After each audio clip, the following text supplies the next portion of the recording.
Bueno, señoras, señores, señoritas, señoritos, para cerrar el año de Loco por los Beats, un año bastante movido, bastante loco, tenemos el placer de contar nada más ni nada menos que con Mr. Branding, Andy Stallman. Bienvenido, Andy, a Loco por los Beats. Muchas gracias, estimadísimo Emi. Gracias por invitarme a este programa de despedida de año y bienvenida de año. Así que increíble entrevista 2x1. Chau 2022, hola 2023. Estuviste en la anterior vida del otro podcast, pero en este todavía no habías estado. Es un poco complicado cuadrar agendas, pero qué mejor que tenerte en el capítulo de despedida del año. Sí, fue un año también, como decías, movido, loco, de mucho, mucho viaje, pero feliz de poder conversar con vos y aprender mientras charlamos. Andy, como es el de despedida del año, voy a aprovechar, ya sabes que tenía ganas de que estuvieses hace varios capítulos, pero bueno, cosas de la agenda, pero ahora te voy a aprovechar más todavía. Entonces vamos a retroceder casi 8 meses para atrás y quiero que me cuentes desde tu perspectiva y sobre todo aterrizando más en el tema del branding.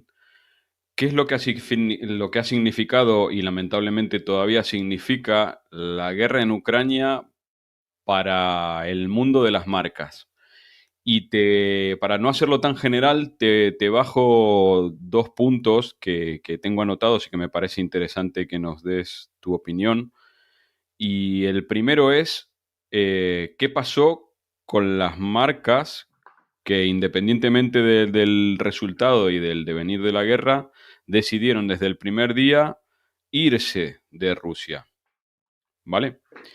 Y Bien, relacionado bien. con esto, y yo creo que todavía mucho más importante, es qué pasa, qué está pasando y qué pasará con la marca Rusia en general.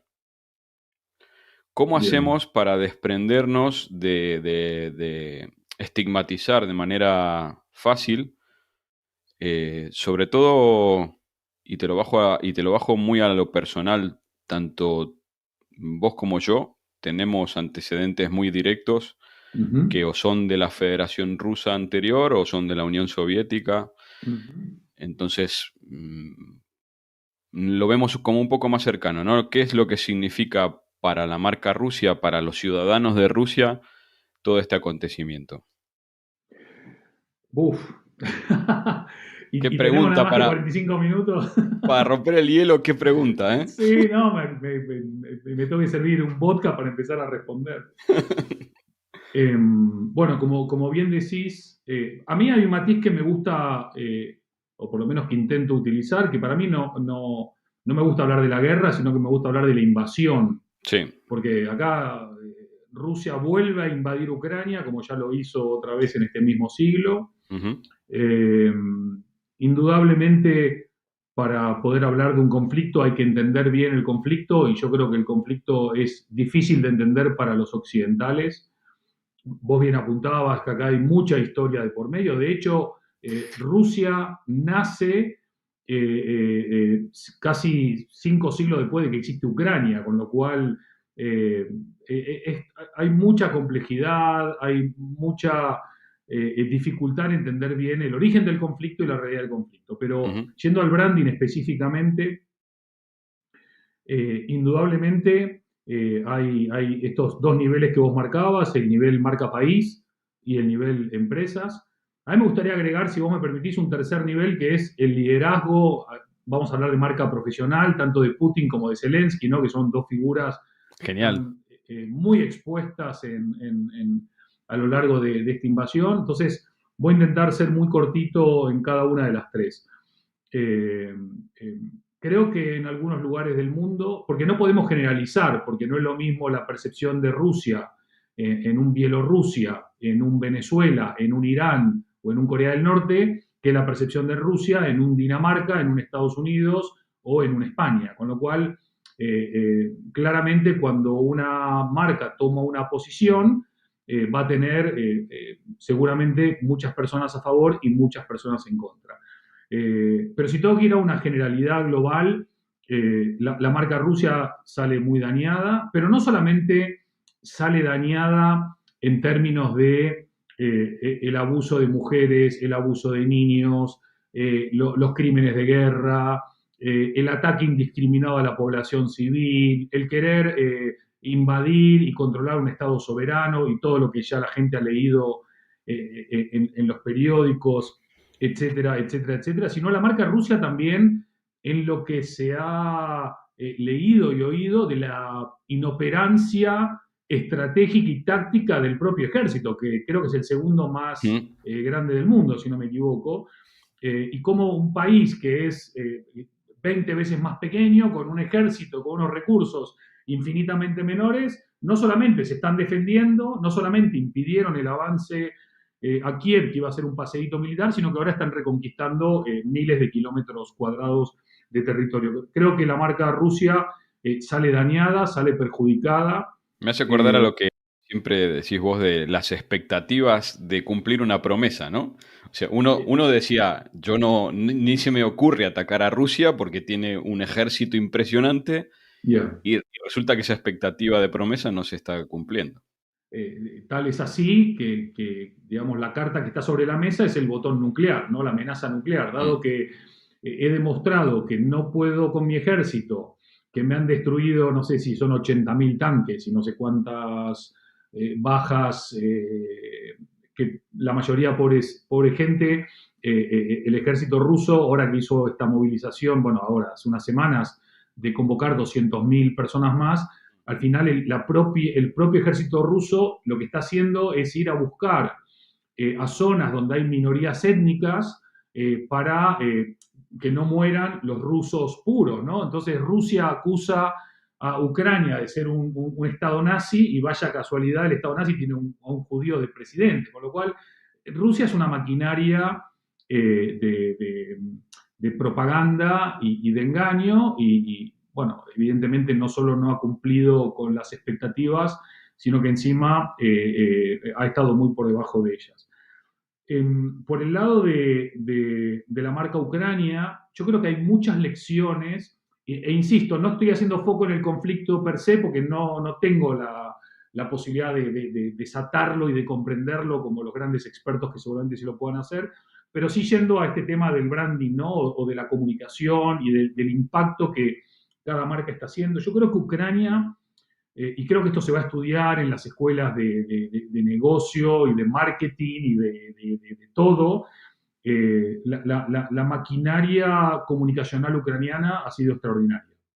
Creo que la utilización de las redes sociales, el contenido, la figura de Zelensky, más allá de que hay mucha gente que pueda estar de acuerdo o en desacuerdo, que le pueda caer bien o mal, que lo acusan de iniciar o de no iniciar, eh, creo que es digno de resaltar, pero también es digno de resaltar el compromiso de la comunidad de ucranianos y ucranianas que también fueron participando de la comunicación. Viste que siempre hablamos de que una gran marca tiene una gran comunidad, ¿no? Lo que yo llamo Exacto. los creyentes. Esto no fue un trabajo solo de la marca Ucrania, esto fue un trabajo compartido, colaborativo de todos los ucranianos y ucranianas que están alineados detrás eh, de un objetivo común que es liberar a Ucrania de la invasión rusa, ¿no? Como decía el otro día el general Petreus, esta es la guerra de independencia de Ucrania. Sí. Mientras que los rusos no saben por qué pelean, los ucranianos están peleando por su independencia, Ujú. ¿no? Eh, y el tercer punto, que era el tema de las empresas, a mí me sorprendió mucho, positivamente en este caso, la reacción veloz y valiente de muchas marcas súper poderosas que tomaron partido rápidamente tras el comienzo de la invasión, Muy rápidamente, sí. yéndose de Ucrania, cerrando operaciones perdón, de Rusia, quiero decir, o diciendo, bueno, vamos a ver cómo evoluciona esto y tomaremos una decisión. Y ahora se está viendo claramente que muchas compañías directamente se han ido, otras están vendiendo su operación, eh, y algunas, y no vamos a nombrarlos porque todo el mundo sabe de quién estamos hablando, con argumentos eh, poco convincentes, han decidido quedarse porque el negocio es el negocio. Ujú. Eh, pero en fin, creo que todo lo que está sucediendo en Ucrania es lamentable, impropio del siglo XXI, triste. Ojalá que pronto se pueda solucionar y que no escale mucho más de lo que ya está escalando, porque esto puede entrar en un descontrol absoluto. Pero creo que como personas que trabajamos en el branding, con el branding y para el branding, hay muchas lecciones y aprendizajes que tener en cuenta. Sí, me acuerdo de el comunicado inclusive que fíjate tú lo que implica para una empresa desmentir en este momento, bueno, en aquel momento que creo que fue en marzo o abril, desmentir lo que decía Zelensky ante la opinión pública, ¿no? Acuérdate que cuando habló aquí en el Congreso de los Diputados, mencionó que Porcelanosa seguía trabajando con Rusia y me acuerdo que Porcelanosa sacó un documento impresionante, espectacular, y convenció. Reaccionaron rápido y dijeron, mira, no, no, las operaciones que tenemos nosotros son con proveedores de Rusia, que hay contratos, pero que automáticamente se dieron de baja. Hay provisiones que todavía están en camino, pero que se dieron de baja. Y es lo que decías. Eh, Me acuerdo también la diferencia que se hacía o cómo se mostraba justamente esa diferencia entre cómo aparecía Zelensky los primeros días rodeado de todo su equipo más cercano y Putin que se entrevistaba con los generales en esa mesa larguísima, kilométrica, Total. ¿no? Entonces, parafraseando a alguien también, que los empleados ya no son parte de la marca, sino que son la marca, ¿no? Es decir, vale, si está tu gente al lado, tu mensaje también es mucho más convincente porque te refuerza lo que estás diciendo y que no es una cuestión puramente personalista, que también podía parecerlo, ¿no? No nos olvidemos que Zelensky viene del mundo de la televisión y estos códigos comunicacionales los comprende perfectamente y sabe cómo utilizarlos y yo creo que los ha estado utilizando perfectamente. Nos Ujú. queda la parte de qué pasa con los rusos.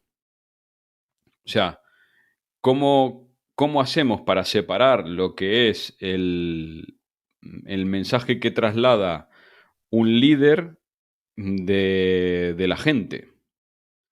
Bueno, pero al final creo que hay muchos ejemplos que nos demuestran que la persona que está a cargo del gobierno no necesariamente representa a la mayoría de sus ciudadanos o a todos sus ciudadanos. Fíjate lo que está pasando en Irán, Mm, que es realmente eh, doloroso desde un punto de vista y por otro lado esperanzador, cómo las mujeres están levantándose ante este régimen opresor medieval de los ayatolas, para decir, dejen de quitarnos los pocos derechos que teníamos, dejen de violarnos, dejen de agredirnos, dejen de violentarnos. Es alucinante, pero es como decir que todos los venezolanos son malos porque Maduro es malo. Entonces, eh, los rusos, vos me podés decir, bueno, pero los rusos eligieron a Putin, ¿sí? Que es como decir los chinos eligieron a Xi, a ¿no? Xi Jinping, sí, Que es esta ilusión de una sí. democracia que no existe en esos países, que son estos personajes autocráticos, autoritarios, eh, que claramente si los rusos o los chinos en su mayoría pudiesen expresarse con la libertad que nos podemos expresar nosotros aquí en gran parte de Europa, es altamente probable que estuviesen en desacuerdo. De hecho, ha habido algunos rusos y rusas muy valientes que se han manifestado en San Petersburgo, que se han manifestado en Moscú, que obviamente carga a la policía y los cagapalos, se los lleva presos, detenidos, y vaya uno a saber luego qué es de la vida de todas estas personas. Muchas veces perdemos la dimensión de la suerte que tenemos de vivir en estados democráticos, con la posibilidad de poder manifestarnos abierta y libremente, Eh, Vos podés decir, sí, pero nos están escuchando en el teléfono, nos siguen en el teléfono, saben lo que hacemos. Está bien, todo eso es parte, entiendo yo, de un contrato que puede gustarnos o no gustarnos, Ujú, pero que es, pero al menos tú y yo podemos decir lo que pensamos y por ahora no estamos en ninguna mazmorra o en Siberia o en alguna prisión china clandestina pagando el pato, con lo cual también es bueno eso. Yo creo creo que lo dijo Kasparov, creo que lo leí también en el Economist, la mejor manera o quizás la manera más eficiente de frenar a Putin es desde adentro.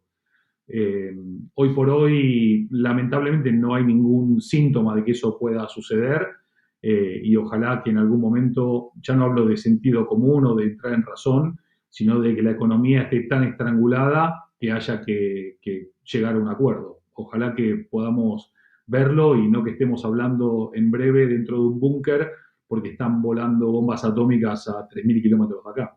ujú. Sí, sí, sí. Em, no es casualidad, obviamente, que no es casualidad y hay es Escotado, no sé si te suena, el filósofo, Antonio, sí, sí, sí, sí. que decía que cuando te estás quejando del país por todo lo que hace mal, en esa queja va implícita la libertad de expresión que tenés para justamente para poder criticar todo lo que va mal en un país. Ujú, O sea, ujú. el simple derecho de poder quejarte de todo lo que va mal en un país ya es un derecho que no tienen muchos en el mundo. Y De acuerdo, de acuerdo. sí, El es único un... punto, Emi, perdón que te corte ahí, que si no me Sí, sí. olvido las cosas, porque ya tengo unos años. Lo que sucede en algunos países, como el nuestro, es que todo el mundo tiene muy claro cuáles son sus derechos, pero la mayoría se olvidó de que también tiene obligaciones y responsabilidades. Eh, Y que está muy bien cuidar los derechos, pero también está muy bien hacerse cargo de de las las responsabilidades. responsabilidades, ¿no? Y de las obligaciones que como ciudadanos tenemos. Y bueno, también tenemos ante nosotros muchos desafíos como sociedad para seguir resguardando lo valioso y no perderlo en este camino a ningún lado que se ha emprendido en algunos estamentos de la sociedad también. Ujú. Vale, adelantamos unos meses y ya hemos visto los resultados de este conflicto, de esta invasión, ¿sí? En el precio de la energía y aparejado al precio de la energía, todo lo que viene después detrás de la energía, ¿no? Entonces, justamente hace unos días lo hablábamos por teléfono tú y yo, no para ponernos ninguna medalla, pero el simple hecho de haber tenido la casualidad de nacer en Argentina nos hace tener un ADN más o menos predispuesto a este tipo de situaciones de crisis, de incertidumbre, llamémosle como queramos. Pero la gente, sobre todo el mundo occidental europeo y americano, no está acostumbrado a estas incertidumbres, a este nivel de inflación y demás. Y vemos cómo se empiezan a dar en una serie de situaciones que yo creo que están afectando también a la percepción que tenemos sobre las marcas. Por ejemplo, ¿no? ¿Quién remarca los precios por encima del nivel de inflación y que a su vez eso provoca que haya más inflación, ¿no?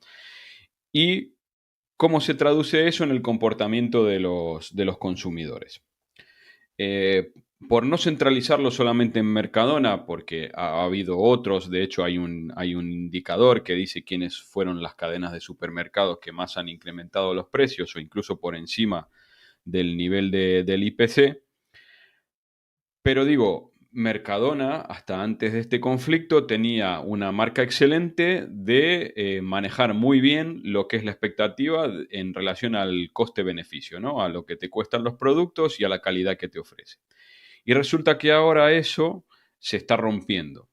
Entonces, la pregunta concreta es, ¿cómo hacen las marcas para, si bien nosotros lo sabemos, ya digo, venimos de Argentina, sabemos que el remarcar un precio no es tanto en relación a lo que te cuesta ahora, sino a la expectativa de lo que te va a costar mañana.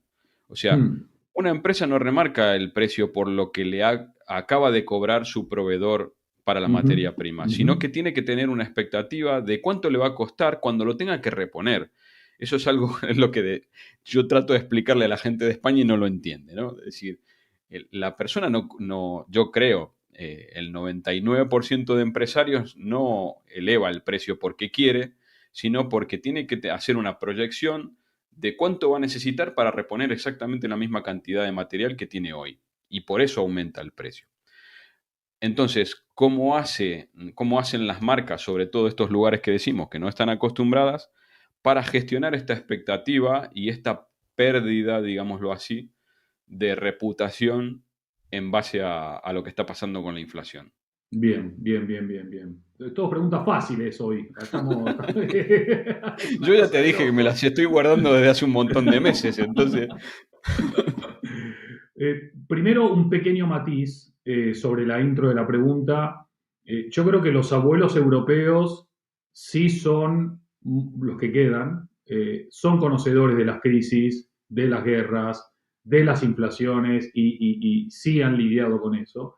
Creo que otra cosa son las nuevas generaciones que nacieron, crecieron y se desarrollaron en un estado prácticamente de bienestar, en el lapso más extendido de paz global del que tengamos conocimiento y que claramente para nosotros el haber nacido y vivido en contextos de crisis permanente en Argentina nos Ujú. pone en otro lugar respecto a personas que han vivido una estabilidad casi idílica a lo largo de toda su vida. Dicho esto, yo creo que con las marcas y con la inflación en general está pasando algo que pasa con cada crisis, que las crisis eh, no revelan la verdadera cara de una marca, sino que la ponen de manifiesto. Entonces, las marcas, como lo dije en la pandemia, las marcas excelentes reaccionan de manera excelente, las marcas mediocres reaccionan de manera mediocre y hay marcas que no saben ni cómo reaccionar. El otro día hablaba con una directora general de una multinacional que en los últimos 2 años, pandemia y año siguiente, facturaron récords históricos de los últimos 50 años, pero este año no está siendo tan bueno. Y hay una crisis en la compañía, pero si venís de 2 años increíbles, un año que te vaya menos que increíble, tampoco es para estar así. Pero lo que está pasando con muchas compañías, vos fijate que la solución es a nivel privado, bueno, subo los precios, ya está, como decís vos, yo pienso que esto va a costarme tanto, subo los precios. El Ujú. gobierno sube los impuestos. Es todo la fácil, ¿no? La Sí. fácil que no necesariamente es la correcta o la apropiada o la que conviene o la que interesa, sino que es la fácil. Porque yo creo que hay falta de creatividad, hay falta de innovación, hay falta de valentía, hay falta también de ejemplo, creo que vos lo mencionabas también el otro día en Twitter, si no me equivoco, cuando vos tenés el gobierno con récord de ministerios, récord de secretarios, récord de gasto, récord de recaudación, récord de asesores, y estás todo el día pidiéndole un esfuerzo a los ciudadanos, y tu esfuerzo cuándo viene, ¿no? Yo hablaba Porque de al la final, autoridad moral, exactamente. exactamente, pero aparte uno educa con el ejemplo, no con el discurso. Ujú. Con las marcas, yo creo que en la gran distribución en general, si querés, no conozco la política de cada una en particular, pero creo que al final uno tiene que apelar no solamente a los modelos económicos o a las expectativas de sus accionistas, sino también a las expectativas de sus clientes y consumidores, ¿no? Claro. Pero también de sus empleados. No te olvides que muchas de estas compañías contratan a miles y miles y decenas de miles de personas y no les da lo mismo que si vos podés subir un 3 subas un 8 o que si tenés que subir un 10 subas un 20 porque las crisis son coyunturales. Las recesiones son coyunturales, las desaceleraciones económicas son coyunturales. ¿Qué va a pasar mañana cuando todo esté bien de nuevo? ¿Vos pensás que el empleado, el consumidor, el cliente se va a olvidar de cómo fue tratado, o mejor dicho, maltratado en una época de crisis? ¿O por el contrario, quizás mi margen no es tan grande, pero aumento la fidelización, el compromiso, aumento mi participación en el mercado, mejoro la salud de mi marca o el impacto de mi marca. Obviamente no estoy diciendo que nadie pierda dinero, que no se No, no, no, malinterprete, claro. ¿no? Pero también hay diferentes niveles para poder ganarlo. Yo creo que lo interesante de todo esto es que se está hablando, se está discutiendo, y las marcas que den la espalda a las necesidades o a los dolores de la sociedad terminarán siendo ignoradas por la sociedad, porque al final siempre va a haber una marca mucho más consciente, mucho más comprometida y mucho más sensible a las necesidades de la comunidad o de la sociedad, y que indudablemente van a ser las que van a ganar en esta difícil carrera hacia el futuro. Ujú. Bajemos un poco, estamos haciendo de un zoom general, bajemos un poco al zoom particular. Eh, ya digo que aunque nacimos en Argentina, ambos dos vivimos hace prácticamente y no tan prácticamente 20 años en España, entonces ahora hablo por mí solamente, si te querés sumar a esta opinión, te sumás perfectamente. En este momento a mí me importa más lo que pase en Argentina que lo que pase, perdón, que lo que pase en España que lo que pase en Argentina, sinceramente. Y me importa justamente más qué papel juega España en todo esto que el papel que juega Argentina. Me duele decirlo, pero es la verdad, es mi contexto. Uno es uno y su consecuencia, ¿no? Uh -huh. Entonces, desde la excepción ibérica al papel que juega España dentro de la OTAN, a la marca España en sí misma, que es lo que me importa más, ¿cómo crees que ha reaccionado España ante todo este conflicto? Sí, apenas 20 años en España, tanto y tan poco a la vez. Hoy, claramente, creo que vos lo ponías hace muchos años, mi wifi es mi casa, algo así, ¿no? No wifi, no Eh, life. no wifi, no life, pero bueno, donde está tu wifi es tu casa, ¿no? Mi Sí. wifi está en Madrid, mi casa es Madrid, mi país es España, mi familia vive en España, mi trabajo está en España. Obviamente siempre hay un interés, una preocupación, y muchos seres queridos en la Argentina, pero al final uno es de donde elige vivir y consolidar su vida y ver a sus hijos crecer. Eh, yo creo que hay una cuestión en el gobierno de España, eh, que es importante resaltar, que es el primer gobierno de coalición de la historia democrática española. Hoy se ha naturalizado esto, pero venimos de un bipartidismo hasta hace 4 minutos, Sí. y ahora de repente, digo, bipartidismo con opciones de ser gobierno, ¿no? Siempre ha habido más partidos. Pero ahora tenemos un gobierno de coalición. Tenemos un gobierno de coalición en el cual hay algunos puntos coincidentes y aparentemente, por lo que se va filtrando a la prensa, mucho más no coincidentes, ¿no? Mm. El caso concreto de la invasión rusa Claro, a exacto. Ucrania es un ejemplo claro, donde hay una parte del gobierno que está por la labor de apoyar a Ucrania y una parte por la labor que dice no a la guerra, como si alguien estuviese a favor de la guerra. Todos estamos en contra de la guerra, pero tampoco Hay que tomar podemos partido, mirar para exactamente. otro lado cuando hay una guerra o una invasión tan Sí. despareja.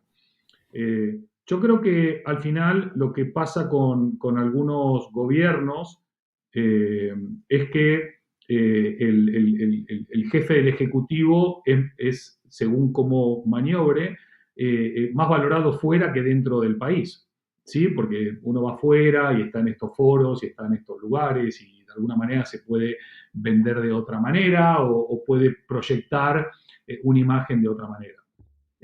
Para mí, lo que España está haciendo, por un lado, según la información que es de público conocimiento, de todos los países que están apoyando en Europa a Ucrania, es el que menos armamento ha contribuido, el que menos recursos ha contribuido. Igual la información es falsa o está manipulada y yo estoy diciendo algo que está mal, pero esta es la información he leído, que somos el que menos ayuda ha aportado.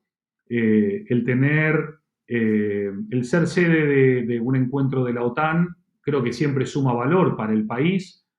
Eh, Además, Lamentablemente saliendo como salió, ¿no? Que salió perfecto. salió impecable, pero, eh, pero tristemente tenemos un gobierno nacional que en vez de jugar en equipo con la Comunidad de Madrid o con la Ciudad de Madrid, que es donde fue la sede de la OTAN, conflicto permanente tras conflicto, discusión, polarización, desencuentro.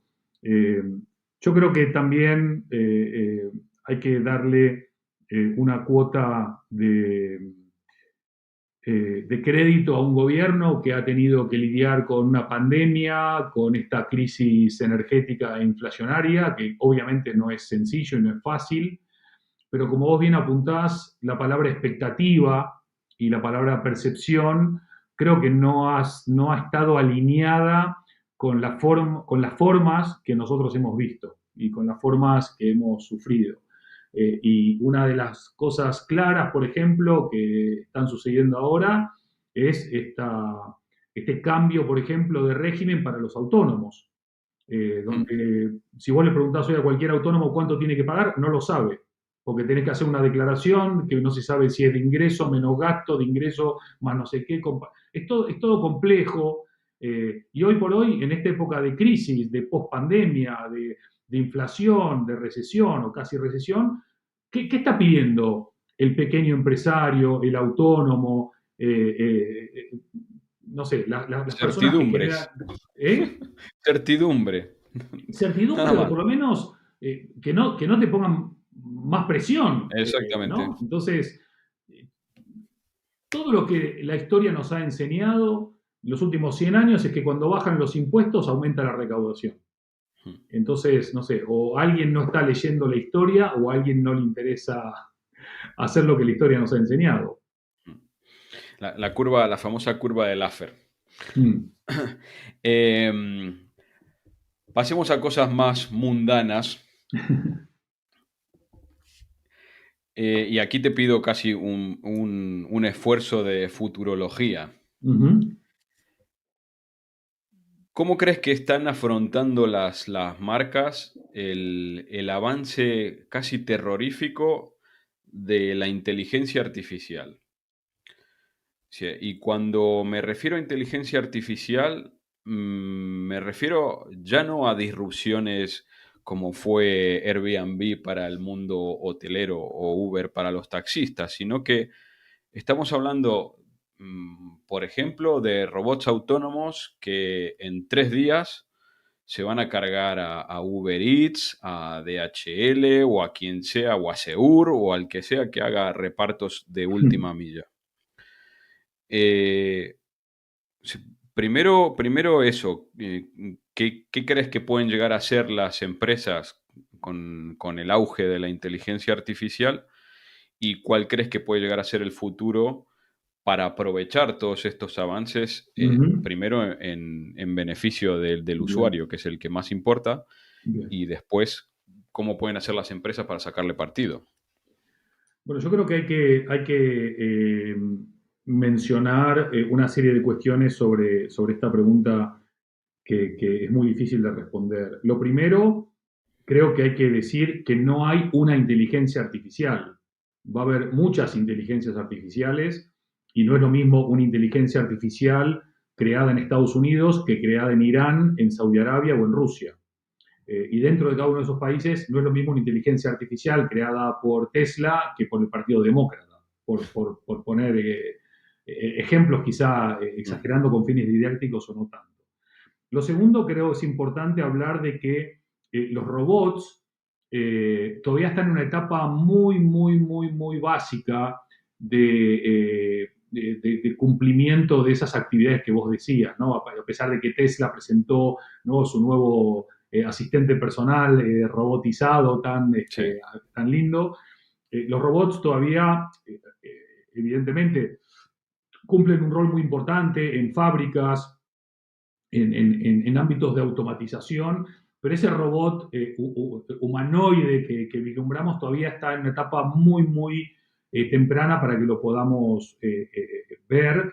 De hecho, algunos expertos en robótica dicen que hoy por hoy el robot más avanzado tiene la edad de un niño de 4 años, ¿no? Esto significa que casi se hace caca encima, ¿no? Por explicarlo de Sí. alguna manera. Pero por otro lado, creo que es muy interesante ver cómo una inteligencia artificial que mantenga ciertos parámetros éticos, que no esté programada para el mal, que verdaderamente venga a cumplir el rol que debería cumplir la tecnología. La tecnología viene a cumplir el rol que es ayudar al ser humano, ¿no? Ujú.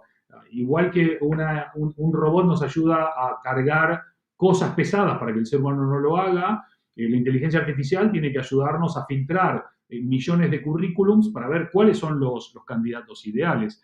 Aunque la verdad, hay una película muy buena de Clint Eastwood, que él es un ojeador de béisbol y que está compitiendo contra un chico de 30 años que mete todos los datos para que una inteligencia artificial le diga cuál es el jugador ideal, y él se da cuenta por el ruido de cómo lanza la pelota de que la inteligencia artificial está equivocada. Y hay algo que tiene el instinto humano que la inteligencia artificial tardará en tener. Pero por otro lado, vos fíjate, te voy a poner un ejemplo muy bestia para que nos entendamos. A mis chicos les gusta mucho comer poke, ¿no? Mm. El poke, para el que no lo sabe, ¿no? Es un plato que viene de Hawái, si no me equivoco. Y lo lindo del poke es que vos vas y te ponen como una base y después vos elegís tus toppings y tus salsas y tus aderezos. La experiencia es armarte el poke, ¿no? Luego, si es más rico o menos rico, es discutible para otra entrevista. El otro día voy con los chicos a comprar poke y el tipo que me atiende, que no había nadie, estábamos solos y había 3 personas al otro lado de la barra, me dice, dame que te voy a anotar lo que querés, así te lo preparo, ¿no? Y me fui y llegué a casa, obviamente al mío le faltaban 3 toppings, al de mi hijo 2 toppings, al de mi hija le pusieron mal la salsa, no sé qué, no sé cuánto. Y yo mientras cenaba decía, lo más divertido del poke Es es la armártelo. experiencia de armar tu poke. Sí. El tipo me mató lo único que me divertía, con lo cual ya no me divierte ir a comprar el poke, ¿me entendés? Mm. Con la inteligencia artificial y con los robots, lo que va a pasar es que cuando vos vas a hacer algo que un robot o una máquina puedan hacer mejor que el humano, van a ser reemplazados los humanos. Pero no porque la inteligencia artificial avanza y es la gran amenaza de la humanidad. La gran amenaza de la humanidad es el ser humano que hace las cosas mal, o que hace las cosas sin empatía, o que hace las cosas sin valentía, o sin creatividad, o sin innovación, o que no le pone corazón o garra, o que no cumple con lo que tiene que cumplir, entonces se va a ser ocupado su lugar por una máquina. Entonces no le echemos la culpa a la máquina o a la inteligencia artificial, sino que hagámonos cargo de lo que nos corresponde. Igual hay un margen todavía muy grande de maniobra. Yo cuando entro en Twitter a la mañana o en LinkedIn y veo el feed que me organiza la IA de Twitter o de LinkedIn, me doy cuenta de que no me conoce nada o que no me ha entendido nada, o quizás el que no se conoce, el que no se entiende soy yo. O que está intentando manipularte. También es altamente probable, ¿verdad? Las dos últimas, Sandy. Muy bien, vamos ahí. La primera es obvia y es cómo ves el año 2023 en relación justamente al comportamiento de las marcas. Y la última, bueno, no, la última te la voy a hacer después, Ok, para que no me mezcle la respuesta, porque la última tiene miga muy también. bien, muy bien. Mira, lo que estoy viendo, vos sabés que finales de año, entre octubre, noviembre y diciembre y enero, además de las navidades y los cierres y demás, muchas empresas terminan de delinear sus estrategias para el año que viene, así como sus presupuestos. Yo todo lo que estuve viendo y escuchando, o mejor dicho, la mayoría de lo que estuve viendo y escuchando es 2023 va a ser un año jodido, entonces vamos a recortar. Y vos vas y le decís, sí, pero también la historia nos ha enseñado que en épocas de recesión y de crisis, recortar presupuesto en branding, marketing y publicidad es la peor decisión que puedes hacer. Mm. Ya ni hablemos recortar presupuesto en talento, formación, innovación, sostenibilidad, etcétera, etcétera. Yo creo que al final muchas empresas no digo todas, pero muchas toman el camino fácil, el camino sencillo, que no es el mejor camino, para nada el mejor camino. Es, bueno, si el año que viene va a ser difícil, que probablemente lo sea o no, recortemos, en vez de decir, dado que va a haber dificultades, vamos a reforzar en el talento, vamos a reforzar en la innovación, vamos a reforzar en la marca y vamos a buscarnos la vida, ya no para recortar gasto, sino para crear más valor.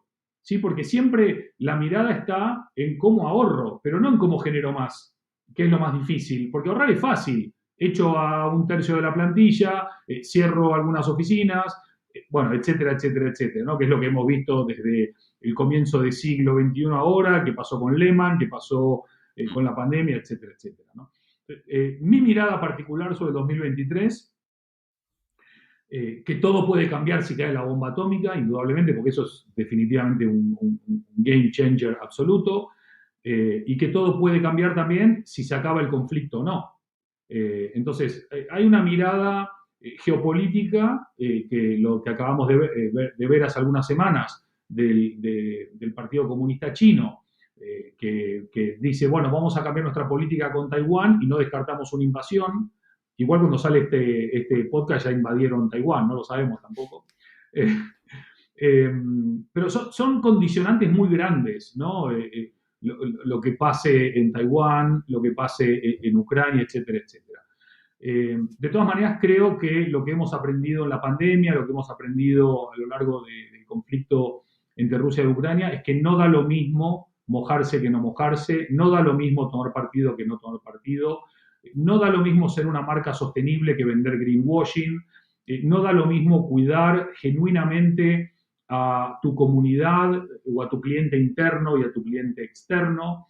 No da lo mismo construir un branding honesto, genuino y auténtico que hacer engaños y publicidades épicas para ocultar un problema mucho más grande. Y como vos me conocés, sabés que yo soy un optimista por naturaleza. Yo siempre pienso que lo mejor está por venir. Yo siempre creo y tengo la esperanza de que el 2023 va a ser mejor que el 2022 y que el 2021. Luego ya el tiempo se encarga de confirmarlo o de desmentirlo.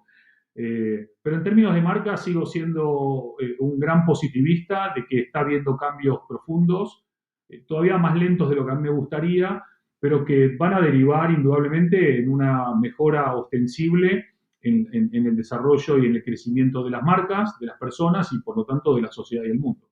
Uh-huh. Y la última. En tu último libro, Totem, que lo tengo por ahí lleno de post-it y apuntes, hay una cosa que decís que yo estoy absolutamente de acuerdo y es que las marcas han tomado un poco el papel de la religión, ¿no? Es decir, la marca, o sea, los consumidores le creen a una marca como, por eso de la figura de Tótem, como una esperanza de trascendencia, digámoslo así, de trascendencia personal y de la pertenencia a un grupo más grande que lo que implica, yo qué sé, una familia, una comunidad o un país. Sin embargo, en el libro se habla de que hay ciertas claves para que esa generación de comunidad o de creencia tenga unos pilares sustentados en más cosas que no sean absolutamente, por decirlo así, visuales, ¿sí? O sea, uno se puede identificar, yo qué sé, con el logo que tiene sobre una camiseta, pero va mucho más allá. Entonces, ¿cuál crees que son esos 3 puntos sobre los cuales se tiene que construir una marca para que ese tótem sea, no digamos eterno, pero sí perdurable? Uh-huh, uh-huh. Eh, sí, yo creo que a diferencia de esa analogía religiosa en la cual la mayoría de personas ya nacen, ¿no? En un entorno en el que vos nacés y sos judío, católico, protestante, anglicano, etcétera, etcétera, Uh-huh. lo que yo planteo es que vos elegís en quién creer. Y esa creencia puede cambiar con el tiempo, siempre y cuando ese tótem cumpla con su promesa de valor y con su compromiso, vos seguís creyendo en ese tótem. En el momento que te engañó o faltó a tu confianza, vos podés dejar de creer y podés creer en otros tótems. Yo creo que lo importante hoy de la creencia en los tótems no viene tanto dada por la manifestación visual, eh, sino más bien por los intangibles que vos mencionabas. Y yo creo que los tótems se apalancan, bueno, sobre un poco más que tres patas, pero si tuviese que elegir casi tres, diría que sin duda alguna el propósito es fundamental porque es la razón de tu existencia y sobre la cual pivotea el por qué haces lo que haces, y también es esa razón por la cual la gente te elige y valida esa relación porque conoce tu porqué. Ujú. Lo segundo para mí es el talento. La fuerza de una marca reside en el talento de sus equipos. Y más allá de que haya inteligencias artificiales y robots y máquinas marchando, el factor humano para mí va a seguir siendo determinante para la creación de valor. Con lo cual, esto deriva también en la palabra liderazgo. El liderazgo que entra en una fase mucho más humana, mucho más empática, mucho más diversa. Liderazgo de Y, la... Pero, perdón, liderazgo por el paréntesis. uh-huh, ¿Liderazgo uh-huh. de la marca o liderazgo de la persona que está al frente de esa marca? No, yo creo que en los dos ámbitos, yo creo que hay un liderazgo hacia adentro que no se manifiesta solamente en él o la líder, sino hay muchas instancias de liderazgo dentro de cada organización, y luego el rol de liderazgo del tótem hacia afuera. Ujú. Vos podés como tótem ser líder en una causa, Sí. podés ser líder en un movimiento, podés ser líder en un compromiso, podés ser líder en un cambio positivo o en varios, con lo cual ese liderazgo se da hacia adentro y hacia afuera. Luego, si querés extenderte, podés ir al tema de valores. Cuanto más valores compartidos tenga tu tótem con su comunidad de creyentes, más fuerte es ese vínculo. Después puedes ir también a cómo abrazo eh, la sostenibilidad, pero no entendida solamente como sostenibilidad medioambiental, sino también económica y social, sobre todo social. Y si me apuras también dentro de este combo, de esta fórmula de intangibles, una palabra muy bastardeada, que es la ética. Yo creo que los tótems, más que estéticos, tienen que ser éticos. Y la ética, a diferencia de la moral, tiene mucho que ver con lo que vos haces. Una es hacia afuera y la otra es hacia adentro, ¿no? Cuando nadie te ve, ¿qué está haciendo tu marca? Así que bueno, creo que hay muchos cambios positivos en esta línea. Creo que hay marcas ya devenidas en tótems que lo están haciendo, y hay algunos ejemplos muy inspiradores como hemos visto con Patagonia hace muy poquito, Ujú. que nos dan la pauta de que las cosas pueden ir a mejor, porque estos tótems tienen un vínculo poderoso con sus creyentes, pero también tienen una influencia y una resonancia poderosa en sus ámbitos de actuación. Así que indudablemente hay esperanza en el futuro. Qué bueno. Bueno, me voy a quedar con esas palabras, con esas últimas palabras, ¿no? Hay esperanza en el futuro. Así a secas. Hay esperanza. Eh, Se me ocurrían mil preguntas en el medio. Cuando hablabas del talento, me vino a la mente la emigración récord desde Argentina y esa fuga de cerebros que está más que acelerada. Uh -huh. Cuando hablabas de la ética, de los tótems, se me venían a la cabeza esa venta de acciones de manera preferente de la gente de Uber o de WeWork. No sé, se me venían un montón de preguntas intermedias, pero para eso, para terminar con un sabor dulce, el podcast me voy a quedar con esas palabras, que hay esperanza en el futuro y que simplemente yo creo que, como decías, las empresas primero tienen que encontrar su porqué y sobre esa base del porqué afianzar cómo van a afrontar estas incertidumbres y este clima, ¿no? que sin ser absolutamente malo, hemos conocido otros peores, pero que dejan el suelo firme un poco menos firme y eso da bastante miedo muchas veces a la persona que está a cargo de esa empresa. Sí, pero no te olvides incluso de esa conversación que tuvimos hace unos días en la que yo te decía algo así, de que al final la crisis que viene es la crónica de una crisis anunciada, vos me hablabas de la profecía autocumplida, Autocumplir. y al final si todos hablamos de que vamos hacia una crisis, va a terminar habiendo una crisis porque todos hablamos de que vamos a una crisis. Entonces a mí, no es que ignoro y hago como el avestruz que meto la cabeza bajo la tierra, porque yo estoy viajando permanentemente, trabajando permanentemente, escuchando y aprendiendo permanentemente, pero no podemos escribir solamente un futuro en negativo. No ignoremos las amenazas o los Ujú. dolores que hay por delante, pero tampoco ignoremos las oportunidades y las posibilidades que hay hacia adelante, ¿no? Entonces, Exacto. que la profecía autocumplida sea la de una regeneración, la de un crecimiento, la de una reconexión con el amor por lo humano y por realmente seguir trabajando para por lo menos ambicionar dejar un mundo mejor a nuestros hijos, ¿no? Ujú. Sí, sí, sí. Excelente. Pues, señor Stallman, ha sido un placer. Le brindemos, Salute. brindemos con mate por ese futuro que coincido contigo, que no tratemos de ser tampoco agoreros ni inocentes. Hay que mirar de cara al futuro con un optimismo realista, sin más, y ver qué podemos hacer desde nuestro granito de arena para tratar de que al menos, independientemente de lo que no podemos resolver nosotros, como puede ser la guerra, pero sí desde nuestro papel intentar hacer lo mejor posible para que lo demás más o menos lo tengamos resuelto. Ujú. Salud. Pues ha sido un placer para despedir el año. Si quiere eso, cerrar el podcast con unos buenos deseos para todos los audio escuchas Buenísimo. de Loco por los Beats, los Bueno, micrófonos son suyos. cámaras y micrófonos completamente en vivo. Bueno, primero, dos cosas voy a decir nada más. Una, agradecerte por la invitación, por el espacio y por la divulgación que haces, siempre encontrando personas interesantes a lo largo de todo el año, con la excepción de esta entrevista, por supuesto.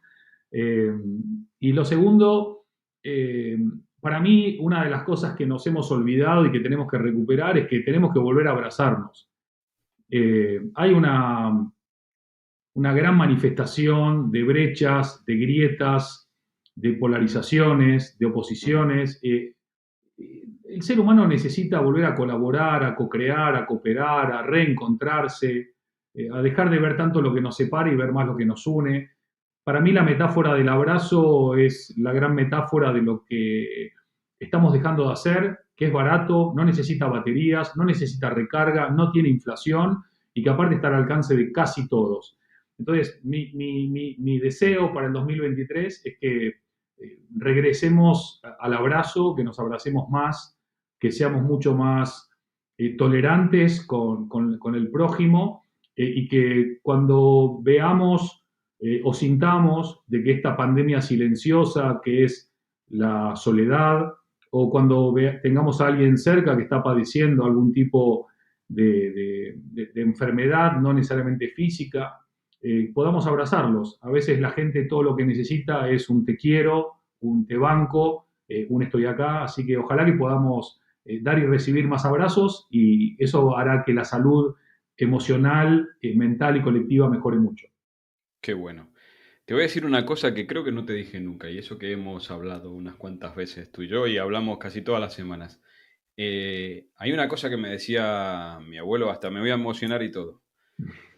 Me decía, nunca te sueltes antes que la persona que te abraza. Ah, qué divino, qué grande. Es Y eso que no era buenísima esa frase. y eso que no era una generación muy abrazadora, pero No, sin no, embargo no. abrazaban un montón. Sí, pero mi abuelo era muy cariñoso. Qué Y divino. ¿Cómo es llamaba? Pedro, Pedro, qué grande Pedro. Me Don suena, Pedro. Sí, sí, y decía eso, nunca te sueltes antes que la persona que te abraza. Qué Y, lindo. cuánto dice, ¿eh? Uf, me encantó lo de Pedro, está Sí, sí, buenísimo. sí. Pues Que, eso, enorme Andy, abrazo para Pedro eso, allá donde esté y otro para vos, querido Emi. un abrazo gigante. Adiós, adiós.